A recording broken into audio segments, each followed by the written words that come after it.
नमस्कार मेरे प्यारे दोस्तों। यहाँ पर एक प्रश्न पूछा है कि गुरुदेव, ईश्वर है या नहीं है। मेरे घर में सभी बहुत पूजा पाठ करते हैं और मैं कंफ्यूज हो गया हूं। क्या ईश्वर है या नहीं है? कृपया आप मेरा मार्गदर्शन करें। ये प्रश्न बहुत बार पूछा जाता है, मैं उत्तर दे रहा हूं। इस उत्तर को अच्छे से समझें। यदि ईश्वर में आपकी आस्था है, आप ईश्वर को मानते हैं, तो भी इस वीडियो को देखें। और यदि आप ईश्वर को नहीं मानते हैं तो भी इस वीडियो को देखें और निर्णय करें कि क्या ठीक है। मैं ये नहीं कह रहा कि आपके लिए ईश्वर है या नहीं, मैं कह रहा हूं, मैं कुछ बातें बताने जा रहा हूं, उसका निर्णय करें क्या ठीक है और क्या गलत है। और दिमाग में कुछ क्रोध आए तो तुम यूट्यूब कमेंट्स बॉक्स में निकाल सकते हो, क्योंकि जो बोलने जा रहा हूं उसके हिसाब से तो तुम जो करोगे वो ठीक भी होगा। मैं ईश्वर को मानता हूं, ध्यान से सुनना। मैं ईश्वर को मानता हूं तो ईश्वर है। मैं यदि ईश्वर को नहीं मानता तो ईश्वर नहीं है। मेरी मान्यताओं पर यदि ईश्वर टिका है तो इसका मतलब ईश्वर से बड़ा तो मैं हूं। मैंने ईश्वर को पैदा करा। जो मेरी मान्यताओं पर टिका है उसे मैंने ही तो पैदा करा। मैं मानूं या ना मानूं ये मेरी अपनी मर्जी है। कोई मुझसे मनवा नहीं सकता जबरदस्ती। ये मेरा अपना स्वयं का निर्णय है कि मैं मानूं या ना मानूं। पहली बात तो मैं अपने बारे में बता रहा हूं, मैं तुम्हें नहीं कह रहा, मैं अपने बारे में बता रहा हूं कि मैं मानूंगा तो ईश्वर है, मैं नहीं मानूंगा तो ईश्वर नहीं है। ऐसे ईश्वर को मैं नहीं मानता। क्या अस्तित्व है उसका? जो मेरी मान्यताओं पर टिका उसका अस्तित्व क्या है? ऐसे ईश्वर को मैं नहीं मानता। दूसरा, ईश्वर है। यदि ईश्वर है तो 1 साल की बच्ची का बलात्कार क्यों हो जाता है? क्या वो चाहता है उसका बलात्कार हो? तो वो ईश्वर तो नहीं हो सकता। फिर कोई बेकसूर फांसी पे क्यों चढ़ जाता है? क्यों बेकसूर तिहाड़ जेल में पड़े पड़े जिंदगी सड़ जाती है उसकी? यदि ईश्वर है तो क्यों किसी औरत को दहेज के लिए जिंदा जला दिया जाता है? वो क्यों नहीं रोकता? क्या ईश्वर सिर्फ द्रौपदी की ही साड़ी को रोक सकता है? उसे नंगा नहीं होने देना चाहता और बाकी औरतें नंगी हो जाए, कोई फर्क नहीं पड़ता? ये ईश्वर है? क्या सच में ईश्वर है? कहां है ईश्वर?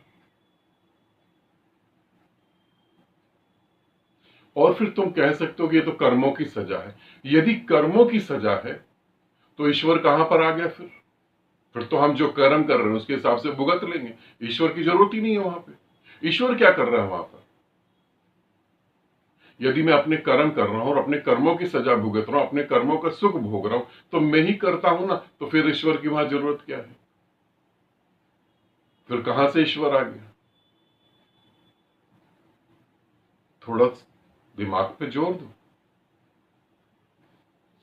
पूरी पृथ्वी को ईश्वर ने बनाया, वेद ईश्वर ने लिखे, कुरान आसमान से आई, खुदा ने सबको बनाया। जीसस कुछ और कह रहे हैं। क्या सबके ईश्वर अलग अलग हैं? और यदि ईश्वर ने यह सब कुछ करा तो ईश्वर को किसने पैदा कर दिया? क्योंकि उसका पैदा करने वाला भी तो होना चाहिए ना। फिर ईश्वर कहां गया? ईश्वर को जन्म देने वाला कौन था? फिर किसने ईश्वर को जन्म दिया? फिर जब मंदिरों की लाइन में लोग लगे होते हैं तो ईश्वर भेदभाव करता है कि तुम इतना पैसा दोगे तो तुम्हें पहले अंदर आने दिया जाएगा, तुम इतना पैसा नहीं दोगे तो तुम बाहर खड़े रहो। ये ईश्वर कहां पे है? ईश्वर तुम एक आम आदमी हो तो 4 घंटे 10 घंटे लाइन में खड़े रहो, मगर तुम नेता हो, इसे ईश्वर कहेंगे?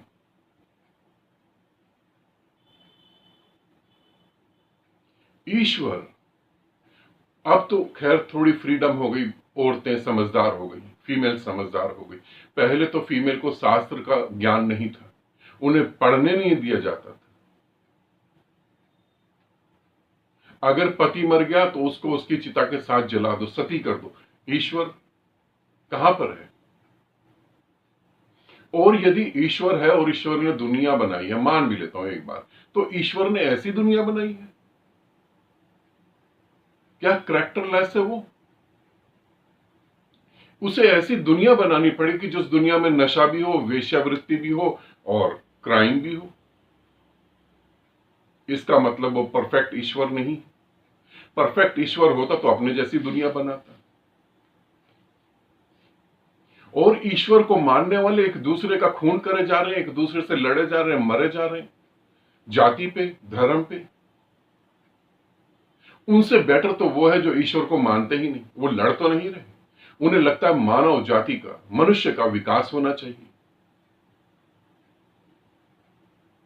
मनुष्य का विकास होना चाहिए, उन्हें ऐसा लगता है। फिर ईश्वर कहां पर है? तुम बेतुके तर्क दे सकते हो, उससे बात नहीं बनेगी। अब मैं तुम्हें जो बताने जा रहा हूं उसे ध्यान से सुनना, अच्छे से सुनना। तुम्हारा पूरा का पूरा ईश्वर पास्ट में है, पास्ट में, बीते हुए काल में, कहानियों में, ग्रंथों में, बातों में।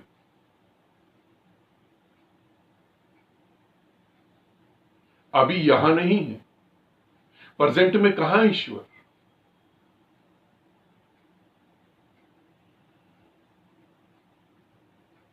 पैसा कमाने के चक्कर में डॉक्टर गलत दवाई देकर या और मरे हुए आदमी को ही वेंटिलेटर पर रख दे, ईश्वर है तो वो फिर ये ठीक क्यों नहीं कर रहा?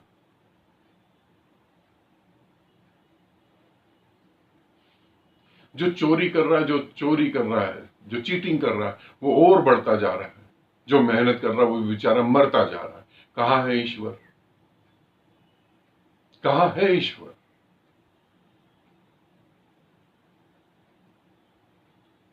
मैं इस बात को तुमसे पूछ रहा हूं, कहां है ईश्वर? क्या तुम्हारी अधूरी वासनाओं के कारण ईश्वर है? तुम्हारे भय के कारण ईश्वर है? यदि तुम्हें पूरी तरह से भय मुक्त कर दिया जाए तो ईश्वर का अस्तित्व रहेगा। यदि तुम्हारी सारी वासनाएं पूरी कर दी जाए तो ईश्वर का अस्तित्व रहेगा। तुम धार्मिक स्थल पे किस लिए जाते हो? ईश्वर से हेलो हाय करने या अपनी अधूरी वासनाएं पूरी करने? कहां पर ईश्वर? मेरे जीवन में एक घटना घटी, मैं उस घटना को बताता हूं। मेरे पिता शिव को बहुत मानते थे, बहुत ही ज्यादा शिव भक्त थे। सोमवार का उनका व्रत रखना, शिव की पूजा करना, और हमारे घर में एक मूर्ति थी शिव की। मैं घर में ऐसी उछल कूद कर रहा था, मस्ती कर रहा था। उस समय होऊंगा मैं शायद 7वीं क्लास में होऊंगा, तब मैं खूब मस्ती कर रहा था। घर में ही बैट बॉल खेल रहा था और अचानक की बॉल मूर्ति पे लगी और मूर्ति टूट गई। मुझे बहुत मार पड़ी। क्या कर सकता है 7वीं क्लास का बच्चा? मार ही खा सकता है और क्या कर सकता है। सो स्वीकार कर लिया,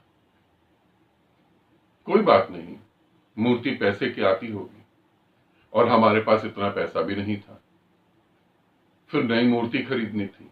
ठीक है, मुझसे गलती हुई, मार खा ली मैंने, कुछ नहीं बोला, क्योंकि मैदान में खेलना था, ग्राउंड में खेलना था, घर ग्राउंड थोड़ी ना होता है।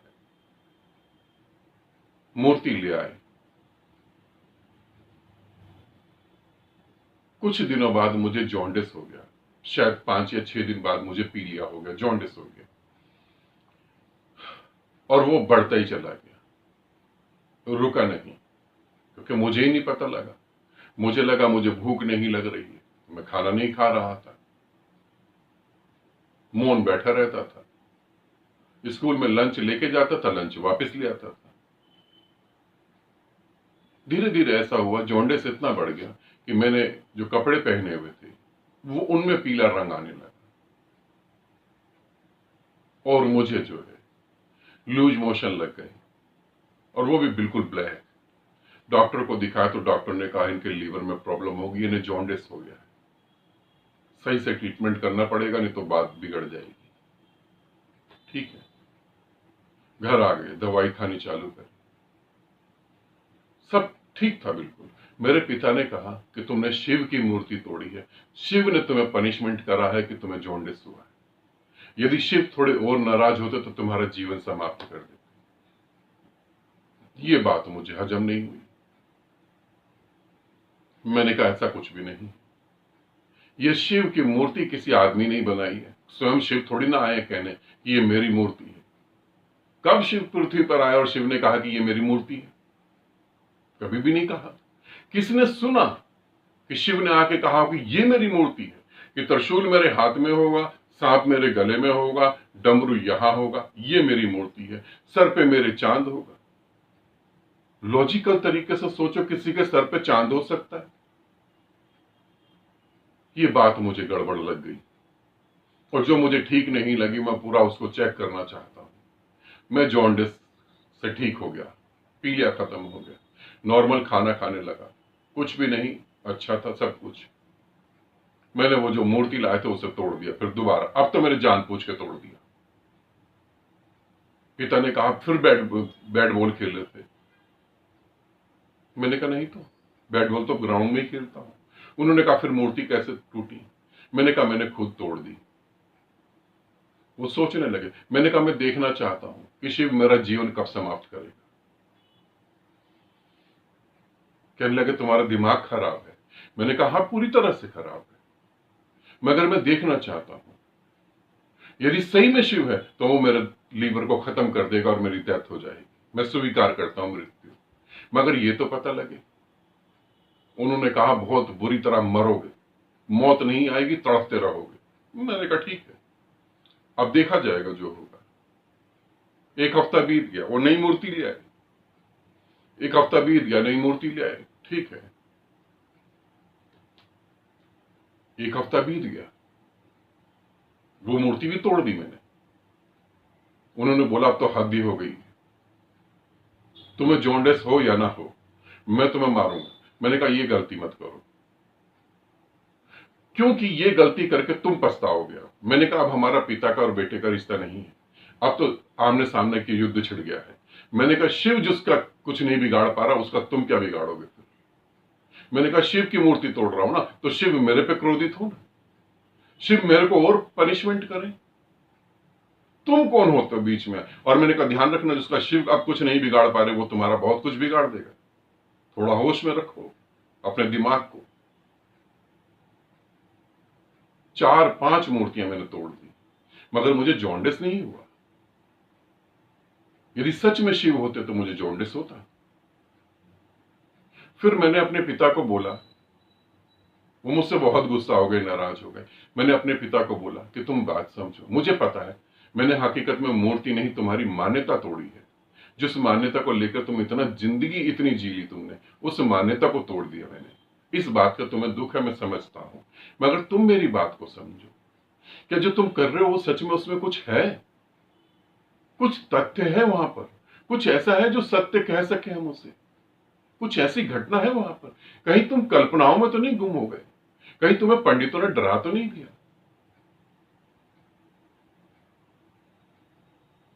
रुके, दिमाग उनका रुका, सोचने पे मजबूर हो गए कि यही ठीक है कि यदि शिव की मूर्ति टूटती और शिव नाराज होते तो उसको जॉन्डिस हुआ था, तो इसको और पनिशमेंट क्यों नहीं मिली?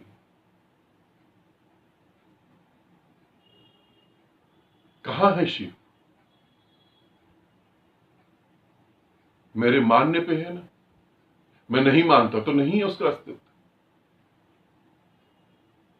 इसे समझो। क्या तुम मानते हो परमात्मा का अस्तित्व है?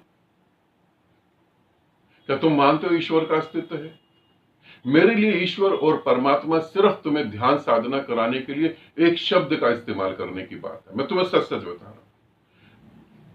तुम्हें मैं लालच दे के ध्यान करवा रहा हूं कि तुम्हें परमात्मा उपलब्ध होगा। परमात्मा तो है ही नहीं कहीं। परमात्मा क्या है? एक निराकार एनर्जी, अवेयरनेस, टोटल अवेयरनेस, और कुछ भी नहीं है वहां।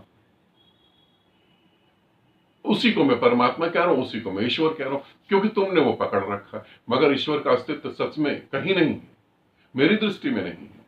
क्या ईश्वर भेदभाव करता है? क्या नीची जात को मंदिर में आने की परमिशन नहीं होती? ऊंची जात वालों के लिए ईश्वर होता है? कहां पर है ईश्वर? तुम्हें पता है, नास्तिक नहीं लड़ते, ना जाति को लेके, ना धर्म को लेके, और ना ही ईश्वर को लेके। वो विकसित होते हैं, विकास करते हैं। मैं भी चाहता हूं कि हम सब में प्रेम हो, मगर ये बातें नहीं हो।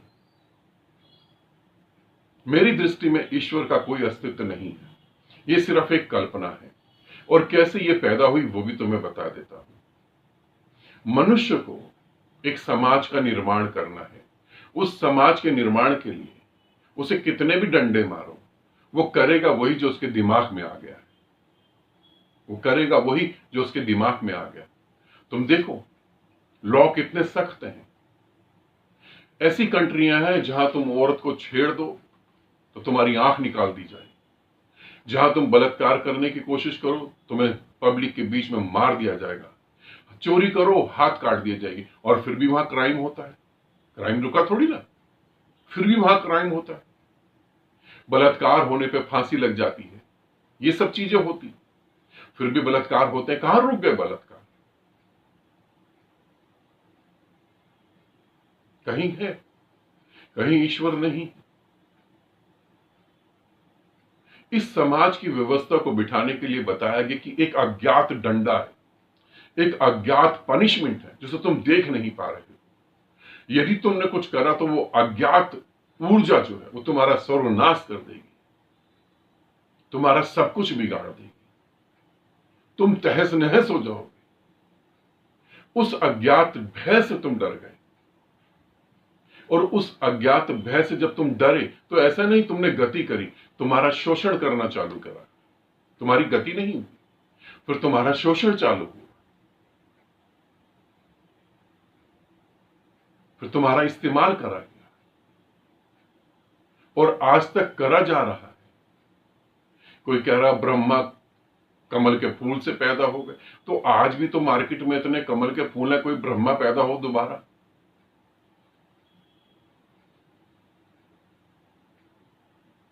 आज भी तो है। कोई कह रहे हैं नारायण सिंह रूप लेकर पैदा हो गए, तो आज भी तो सिंह रूप लेकर पैदा हो। आज तो शेरों की बहुत ज्यादा जरूरत है। ये इतने सारे ढोंगी गुरु हैं, कोई काट ले शेर आकर। आज तो नहीं हो रहा पैदा कहीं। सुदर्शन चक्र, क्या महाभारत में सुदर्शन चक्र की ज्यादा जरूरत थी या आज ज्यादा जरूरत है? तुमने देखा सुदर्शन चक्र? तुमने कुछ देखा नहीं है, बस तुम मान के चल रहे हो। मोह माया से मुक्त हो जाओ, माया में कुछ नहीं रखा। और बिना माया के लोग बात नहीं करते।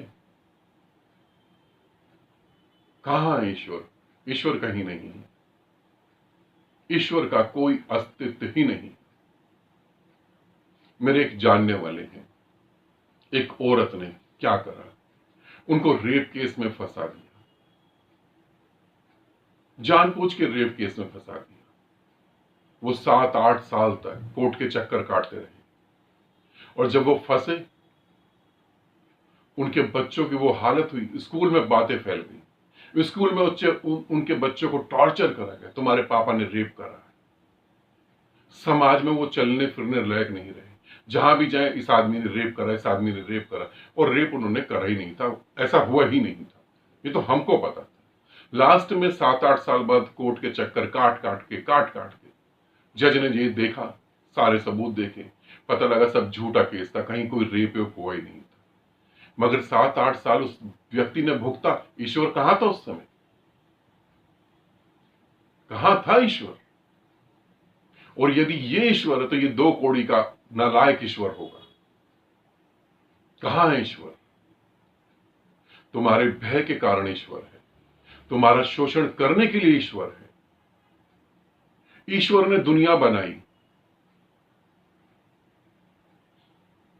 अगर मैं अपनी पत्नी के साथ प्रेम संबंध करता हूं और मेरे द्वारा कोई बच्चा पैदा होता है, तो उसमें मेरे जैसे कुछ गुण होंगे ना, कुछ उसकी मां जैसे गुण होंगे। ईश्वर ने दुनिया बनाई और ऐसे ऐसे गुण भर दिए लोगों में। क्या वो भी बलात्कारी है? क्या वो भी रिश्वतखोर है? क्या वो भी क्राइम से जुड़ा हुआ है? अगर वो क्राइम से नहीं जुड़ा, वो रिश्वतखोर नहीं है, वो बलात्कारी नहीं है, वो दयालु है, तो फिर ये दुनिया में दयालु क्यों नहीं दिखाई दे रहा? कुछ फिर दुनिया में क्यों नहीं दिखाई दे रहा? उसकी बनाई हुई दुनिया उसके अपोजिट कैसे हो सकती है? उसकी दुनिया उसके अपोजिट खड़ी है। यदि ईश्वर होता तो उसके नाम पे जो शोषण हो रहा है वो खुद रो पड़ता और उन लोगों को सजाए मौत दे देता जो उसके नाम पर शोषण कर रहे हैं। मगर तुम देखो, वो फल फूल रहे, कहीं कोई प्रॉब्लम नहीं है, सब ठीक हो रहा। जो ईमानदारी से जीने की कोशिश करता है उसका जीवन नर्क हो जाता है। क्यों नर्क हो जाता है? ईश्वर को दिखाई नहीं दे रहा। सब एक दूसरे को धोखा दे रहे, ईश्वर को दिखाई नहीं दे रहा। और फिर तुम कहते हो ये तो कर्मों की बात है। अरे कर्मों की बात है तो ईश्वर का तो अस्तित्व ही नहीं रहा ना। फिर वो क्या कर रहा है? वो क्या कर रहा है? अगर मैं अपने कर्म भुगत रहा हूं तो वो क्या कर रहा है? और ईश्वर को ना मानो तो तुम्हें पनिशमेंट मिले। अब जैसे ये मैंने वीडियो बना दिया, ये वीडियो आप लोगों ने देख लिया। अब बाई चांस ऐसा माने कि 1-1.5 हफ्ते में मेरी तबीयत खराब हो गई या मुझे हॉस्पिटल एडमिट होना पड़ा, कुछ भी होना पड़ा, तो लोग क्या कहेंगे? जो जिनको पता लगे वो कहेंगे देखा, ईश्वर की बुराई कर रहा था, फंस गया ना, आप पता लगा ना, अब पता लगा। और मैं कहूंगा जो लोग ईश्वर की बुराई नहीं कर रहे वो भी तो हॉस्पिटल में एडमिट होते हैं। उनको कौन दंड दे रहा है? और कुछ लोग तो अलग ही लेवल पे पहुंच गए। वो कहते हैं ईश्वर और राक्षस। अगर ईश्वर ने दुनिया बनाई है तो राक्षस क्यों बना दिया उसने? अपने अपोजिट लोगों को क्यों खड़ा कर दिया? आदम और हवा, उन्हें कहा गया कि ज्ञान का फल नहीं खाना। भाई कहा ही क्यों था तुमने? तुमने तो उकसा दिया ये क्या कि फल खा लेना तुम। उनकी तो कहीं गलती नहीं थी।